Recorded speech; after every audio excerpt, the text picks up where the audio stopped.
ఇక్కడ ఏంటంటే దాని అవుట్కమ్ గురించి నువ్వు ఎప్పుడైతే వెళ్తావో, థింకింగ్లోకి వెళ్తావో, అది డ్రైన్ చేస్తుంది నేను. అక్కడ నీ అవుట్పుట్ కూడా లోవర్ అవుట్పుట్టే వస్తుంది కాదా. ఎప్పుడైతే you are surrounded by thoughts, నువ్వు దానికి బానిస అవుతున్నావు.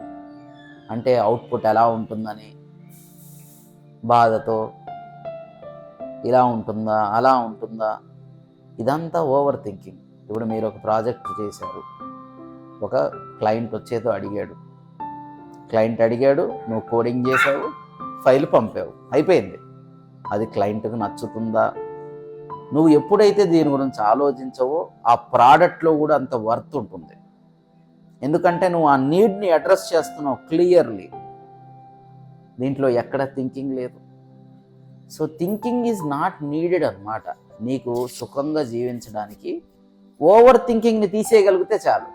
థింకింగ్ని మనం ఏం చేయట్లేదు. థింకింగ్ని it will work like the way it should, but you are in charge.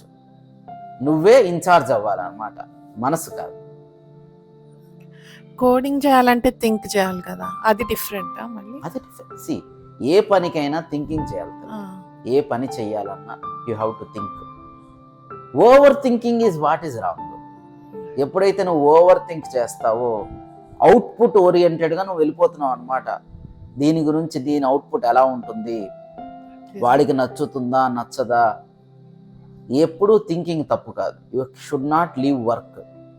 Work should happen.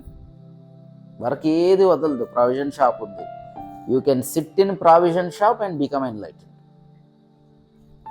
ఏది నీ చేసే పనిలో నువ్వు సక్రమంగా సంపూర్ణంగా నువ్వు చేయగలిగితే that it self will lead to enlightenment. కానీ ఇలా ఉండాలి, అలా ఉండాలి, ఈరోజు ఎంత బిజినెస్ అవ్వాలి అని నువ్వు డిఫైన్ చేసుకున్న రోజు అదే దుఃఖం. You have to let life take over. జీవితమే టేక్ ఓవర్ చేయాలన్నమాట. ఎగ్జిస్టెన్స్ ఉందా, న్యాచురల్గా ఉంటుందా, అది టేక్ ఓవర్ చేయాలి.